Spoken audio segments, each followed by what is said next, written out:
Bismillahirrahmanirrahim. Assalamu alaikum everyone. Our next topic of discussion is CSF. CSF is basically subarachnoid fluid. ठीक है, subarachnoid fluid कहाँ पे होता है? बेसिकली subarachnoid fluid आपके ब्रेन के subarachnoid स्पेस के अंदर जो है वो ट्रैवल कर रहा होता है आपका CSF. ठीक है, अब CSF जो होता है वो बनता किससे? CSF is made by the ependymal cells of the arachnoid of the choroid plexus. मैंने आपको जब एपेंडाइमल सेल्स का पढ़ाया था तो मैंने आपको बताया था कि ये आपके सारे वेंट्रिकल्स को लाइनिंग बनाते हैं और इनके अंदर बनाते हैं कोरॉइड प्लेक्सस. अब कोरॉइड प्लेक्सस का काम होता है सीएसएफ को सिक्रीट करना. ठीक है, तो हमारे पास जो कोरॉइड प्लेक्सस होता है जो कि बनता है एपेंडाइमल सेल से, वो सिक्रीट करता है सीएसएफ को, और सीएसएफ को रीएब्सॉर्ब कौन करता है? Arachnoid granulation. तो there are two different question कि ependymal cells of CSF forming the CSF are choroid plexus and absorbing the CSF are arachnoid granulation. ठीक है, choroid plexus से CSF बनता है और arachnoid granulation इसको absorb करती हैं. उसके बाद आपका CSF जो होता है ना वो चारों वेंट्रिकल्स के अंदर ट्रैवल करता हुआ सब अरेक्नॉइड स्पेसेस में चला जाता है ड्यूरल वीनस साइनसिस के थ्रू, और फिर जो है ये जो है वो ब्रेन से लेके स्पाइनल कॉर्ड में भी आता है. अब इसकी पूरी जो ट्रैवलिंग होती है वो किस तरह से होती है? मैंने आपको जैसे कि पहले भी बताया था कि ventricles, there are 4 ventricle, 2 lateral ventricles. ठीक है, जो कि हमारे within the cerebral hemisphere cavities बनाते हैं. उसके बाद हमारे पास क्या होता है? एक हमारे पास होता है फोरामेन ऑफ मॉनरो. उससे नीचे फिर हमारे पास थर्ड वेंट्रिकल आता है, और थर्ड वेंट्रिकल से नीचे फिर आता है हमारे पास एक्विडक्ट ऑफ सिल्वियस. ठीक है, एक्विडक्ट ऑफ सिल्वियस के बाद हमारे पास नीचे फोर्थ वेंट्रिकल आता है. अब फोर्थ वेंट्रिकल के फ्लोर में we have 2 type of the foramen, the foramen of Magendie and the foramen of Luschka. जो लेटरल साइड पे होता है that is foramen of Luschka, और जो मीडियल साइड पे होता है that is foramen of Magendie. यहाँ से ये पूरा रास्ता है जिसमें से सीएसएफ जो है वो ट्रैवल करता हुआ सब अरेक्नॉइड स्पेस के अंदर चला जाता है. अब इस डायग्राम में आप ना सीएसएफ के फ्लो को डायग्रामेटिकली अप्रिसिएट कर सकते हैं. आप देखें यहाँ पे कि आपके चारों वेंट्रिकल जो हैं वो शो किए हुए हैं. 1 और 2 ये 2 लेटरल वेंट्रिकल हैं, और जो थर्ड वाला है वो हमारे पास थर्ड वेंट्रिकल है, और जो हमारे पास नीचे जिसकी 5 नंबरिंग दी हुई है ना वो बेसिकली आपका, और फोर्थ वेंट्रिकल आपके नीचे है. ठीक है, तो ये हमारे पास 4 वेंट्रिकल्स हैं और 4 कैविटीज़ हैं जो कि विद इन द ब्रेन होती हैं. अब ये फर्स्ट और सेकेंड वेंट्रिकल जो होता है इसके अंदर जो होता है ना ये लेटरल वेंट्रिकल्स होते हैं. देयर आर 2 लेटरल वेंट्रिकल्स जिनके अंदर कोरॉइड प्लेक्सस होता है जो कि एपेंडाइमल सेल से बनता है. अब ये कोरॉइड प्लेक्सस जो होता है ये क्या करता है? ये आपका जो है वो सीएसएफ को प्रोड्यूस करता है. ये सीएसएफ जो है यहाँ से ट्रैवल करता हुआ थर्ड वेंट्रिकल में जाता है, और यहाँ पे हमारे पास जो एक फोरामेन होता है ना जो हमारे पास लेटरल वेंट्रिकल और थर्ड वेंट्रिकल के बीच में होता है, this is the foramen of Monroe. क्या होता है? Foramen of Monroe. उसके बाद थर्ड वेंट्रिकल आता है, और थर्ड वेंट्रिकल के बाद एक पतली सी डक्ट आती है. Here you can see number 5, ये आपकी पतली सी डक्ट है. इस डक्ट को हम बोलते हैं एक्विडक्ट ऑफ सिल्वियस. ठीक है, आप यहाँ पे देख सकते हैं ना AQ लिखा हुआ है, तो इस डक्ट का नाम है एक्विडक्ट ऑफ सिल्वियस. ठीक है, उसके बाद आपका फोर्थ वेंट्रिकल आता है, और फोर्थ वेंट्रिकल से सीएसएफ जो है वो आपका सब अरेक्नॉइड स्पेसेस में चला जाता है. ठीक है, तो this is the pathway for the flow of the CSF, and this is very very important pathway. आपको ये पूरा पाथवे अच्छे से याद होना चाहिए कि सीएसएफ फॉर्म कैसे होता है और सीएसएफ आपके ब्रेन में ट्रैवल कैसे करता है. अब सीएसएफ से रिलेटेड कुछ इंपॉर्टेंट सवाल है कि what is the normal pressure of CSF. तो सीएसएफ का प्रेशर जो होता है वो 10 to 20 सेंटीमीटर ऑफ वाटर होता है. सीएसएफ की प्रोडक्शन रेट अगर हम देखें तो सीएसएफ किस तरीके से प्रोड्यूस होता है, तो सीएसएफ एक दिन के अंदर जो है वो 450 ml यानी कि 450 ml जो होता है वो प्रोड्यूस होता है एक 24 घंटे के अंदर, और 1 घंटे के अंदर 20 ml यानी 20 ml पर आवर, और जो है 450 ml through out the day जो है वो सीएसएफ प्रोड्यूस होता है. इसकी स्पेसिफिक ग्रेविटी आपने याद रखनी है कि इसकी स्पेसिफिक ग्रेविटी जो होती है 1.005 होती है. ठीक है, तो आपने याद रखना है 00 स्पेसिफिक ग्रेविटी में आते हैं और 000 हमारे पास सीएसएफ की डेंसिटी में आते हैं. ठीक है, ये इंपॉर्टेंट पॉइंट है, इसे याद रखना है. ये एग्जाम क्वेश्चन इस एग्जाम में पूछे जाते हैं. ठीक है, अच्छा, अब ये जो सारे यहाँ पे पॉइंट है ना कि हमारे पास जो है वो सीएसएफ का कितने एक दिन में कितना प्रोड्यूस होता है और 1 घंटे में कितना प्रोड्यूस होता है, सीएसएफ की ग्रेविटी क्या होती है और सीएसएफ की डेंसिटी क्या होती है, ये चारों क्वेश्चन आपसे एग्जाम में बहुत ज़्यादा पूछे जाते हैं, तो इन्हें याद रखना है. अच्छा, अब यहाँ पे ना 2 अलग अलग सिनेरियोज हैं, इनको आपने नोट डाउन करना है कि आपके पूरे ब्रेन के अंदर एट वन टाइम, यानी कि अगर मैं बोलूँ कि इस वक्त आपके ब्रेन में या मेरे ब्रेन में कितना सीएसएफ पड़ा हुआ है, तो जो पड़ा हुआ सीएसएफ है ना दैट इज़ 150 ml, यानी हमारे ब्रेन के अंदर टोटल स्पेस जिसमें सीएसएफ है वो हमारे पास 150 ml है. ठीक है, लेकिन टोटल सीएसएफ प्रोड्यूस कितना होता है, जो कि हमारे पास कितना होता है 450 ml इन 24 आवर. ठीक है, जो कि अरेक्नॉइड ग्रेन्युलेशंस में एब्जॉर्ब भी हो जाता है और पूरी आपके ब्रेन के अंदर फ्लो कर रहा है, लेकिन जो ब्रेन के अंदर हर वक्त कांस्टेंट एक अमाउंट पड़ा हुआ होता है दैट इज़ 150 ml। ठीक है, you need to remember this point. ठीक, अच्छा उसके बाद एक और चीज़ जो यहाँ पे है कि CSF प्रोटीन की नॉर्मल वैल्यू क्या होती है, तो 20 से 40 मिलीग्राम पर डेसीलीटर CSF के नॉर्मल प्रोटीन होते हैं। और एक सबसे इम्पॉर्टेंट चीज़ कि जब भी हमारे पास हेड इंजरी होती है, हेड इंजरी में क्या होता है, CSF का प्रेशर बहुत ज़्यादा इंक्रीज़ हो जाता है, एक्सेस ऑफ CSF जो होता है वो फॉर्म होता है बिकॉज ब्रेन लिक्विफाई हो जाता है और ब्रेन की लिक्विफेक्शन में CSF की प्रोडक्शन बढ़ जाती है। तो इस इफेक्ट को क्या बोलते हैं, cushingoid effect. Cushingoid effect is basically produce after the brain injury. ठीक है, तो कशिंगॉइड इफेक्ट में क्या होता है, रेज ICP होता है, इंट्राक्रेनियल प्रेशर रेज होता है due to increase production of the CSF। So quickly summarize the questions कि हमारे पास CSF का नॉर्मल प्रेशर क्या होता है, 10 to 20 centimeter of water.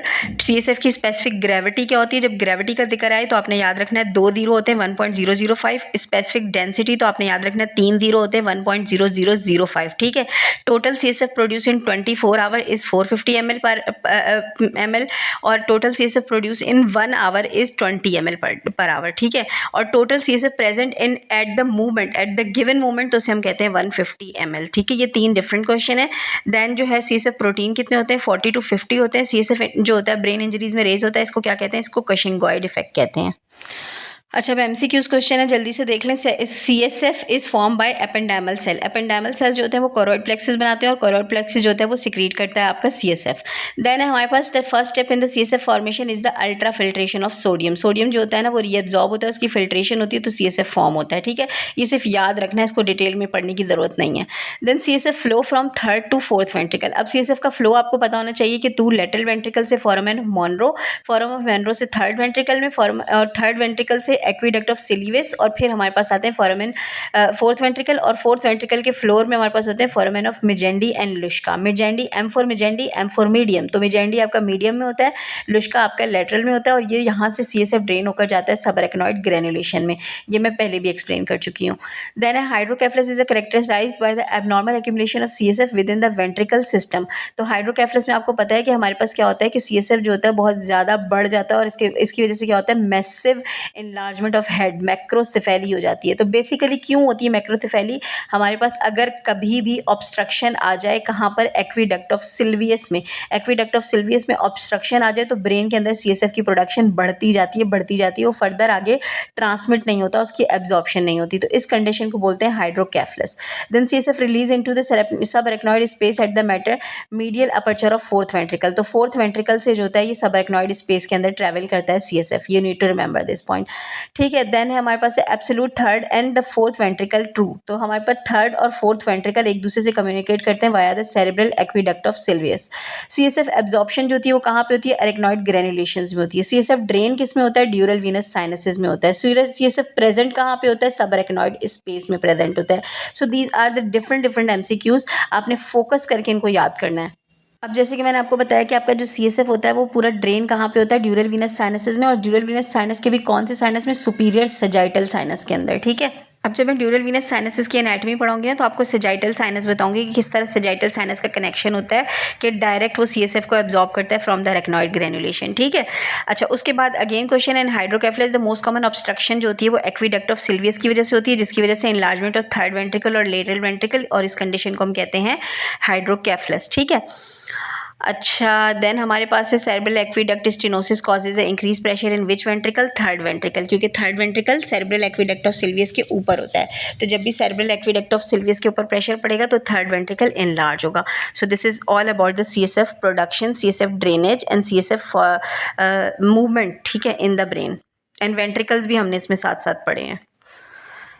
Further हमारे पास है कि राइट लेटरल वेंट्रिकल डायलेटेड हुआ है, there will be the blockage at the foramen of Monro. जब हमारे पास, अब ये आप पाथवे याद रखेंगे ना कि लेटरल वेंट्रिकल्स के नीचे जो फोरामेन होता है वो मोनरो होता है। अब मोनरो की ऑब्स्ट्रक्शन होगी तो क्या होगा, लेटरल वेंट्रिकल डायलेट होंगे, और अगर हमारे पास एक्विडक्ट ऑफ सिल्वियस की ऑब्स्ट्रक्शन होगी तो 3rd वेंट्रिकल डायलेट होगा। ठीक है, क्योंकि 3rd वेंट्रिकल और 4th वेंट्रिकल के दरमियान में जो कनेक्शन है वो एक्विडक्ट ऑफ सिल्वियस से होती है। ठीक है, और सेरेब्रल एक्विडक्ट ऑफ सिल्वियस के पीछे कौन थे आपके वो होते हैं, क्या पड़ा हुआ होता है, तो आपने याद रखना है इसमें क्या वो पड़े हुए होते हैं, कॉलिक्यूलस पड़े होते हैं, मीडियल लेटरल कॉलिक्यूलस पड़े होते हैं।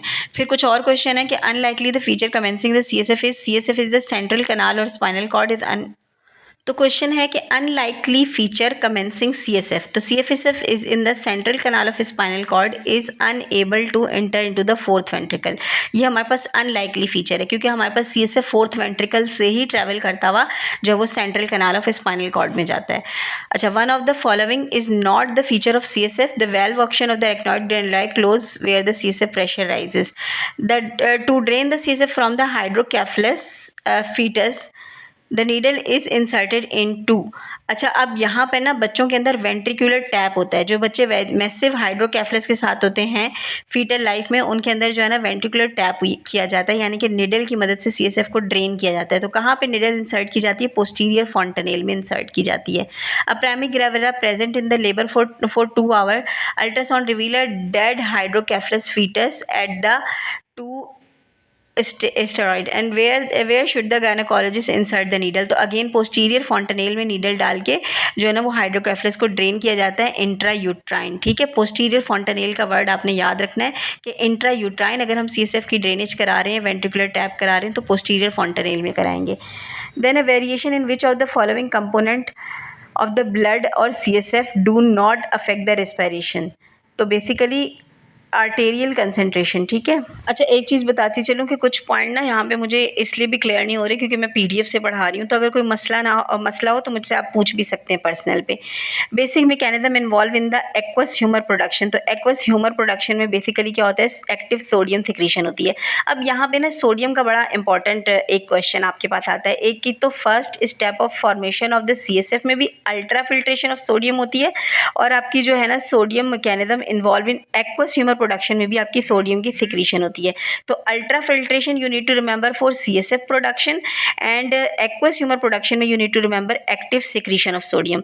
Then ascending reticular formation located in the floor of aqueduct of Sylviculus. ये भी बहुत इंपॉर्टेंट क्वेश्चन है कि रेटिकुलर फॉर्मेशंस कहाँ पड़ी होती हैं इन द ब्रेन? तो ये हमारे पास floor of the aqueduct of Sylvius में होती हैं। ठीक है, in the spinal cord tap yes in the lumbar puncture CSF और ब्लड स्टेन। तो blood stain CSF is the sign of the subarachnoid hemorrhage. A patient presented to the ER in the state of the severe headache and vomiting, and the blood was present on the blood in the LP.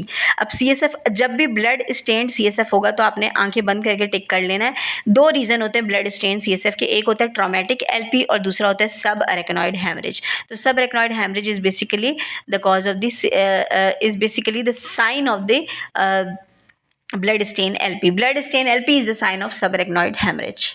Some more question related to the CSF के CSF में equal to blood क्या होते हैं? आपके sodium chloride और बाइकार्बाइन, ये सब equal to the blood होते हैं। ठीक है, लेस देन ब्लड क्या होता है? पोटेशियम और calcium. Potassium, calcium, glucose, cholesterol, protein, ये सारी चीज़ें लेस देन ब्लड होती हैं।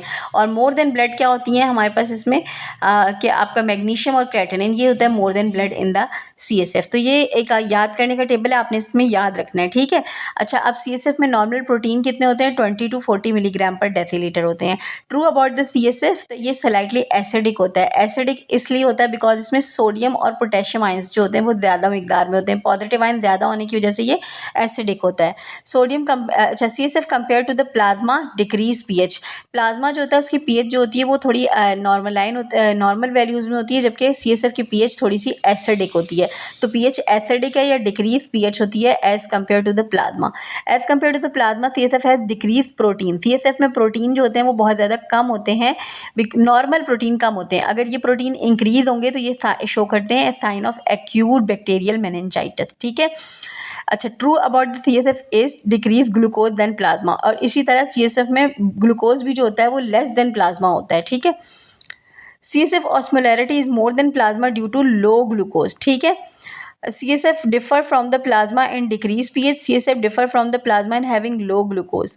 Laboratory examination of CSF obtained from the normal individual reveal glucose content increase in the increase than the plasma, increase lower, यानी कि glucose content जो होते हैं ना वो हमारे पास क्या होते हैं? लोअर देन द प्लाज्मा होते हैं इन द, यानी कि शुगर जो होती है ना वो हमारे पास CSF में कम होती है, ब्लड में ज़्यादा होती है और CSF में कम होती है। इसी तरह प्रोटीन्स भी जो होते हैं वो CSF में कम होते हैं और प्लाज्मा में ज़्यादा होते हैं। ठीक है, the concentration of which is less in the CSF compare to the plasma. तो प्रोटीन और ग्लूकोज इन दोनों की कंसनट्रेशन CSF में कम होती है as compare to the plasma. So here you need to remember this thing, ठीक है, कि हमारे पास कौन सी चीज़ CSF में कम होती है और कौन सी चीज़ जो होती है वो CSF में ज़्यादा होती है। तो ये भी एग्जाम में समटाइम क्वेश्चन पूछे जाते हैं। तो CSF का topic was very very important. कितना CSF प्रोड्यूस होता है, CSF की स्पेसिफिक ग्रेविटी क्या है, कितना इसकी स्पेसिफिक डेंसिटी क्या है, कौन से आयन है CSF के अंदर, किस चीज़ से प्रोड्यूस होता है, किस चीज़ में रीअब्जॉर्ब होता है। तो ये सारे क्वेश्चंस तकरीबन जितने भी दिए हुए हैं ऑल आर वेरी इंपॉर्टेंट और ये रटा मारने वाला क्वेश्चन है।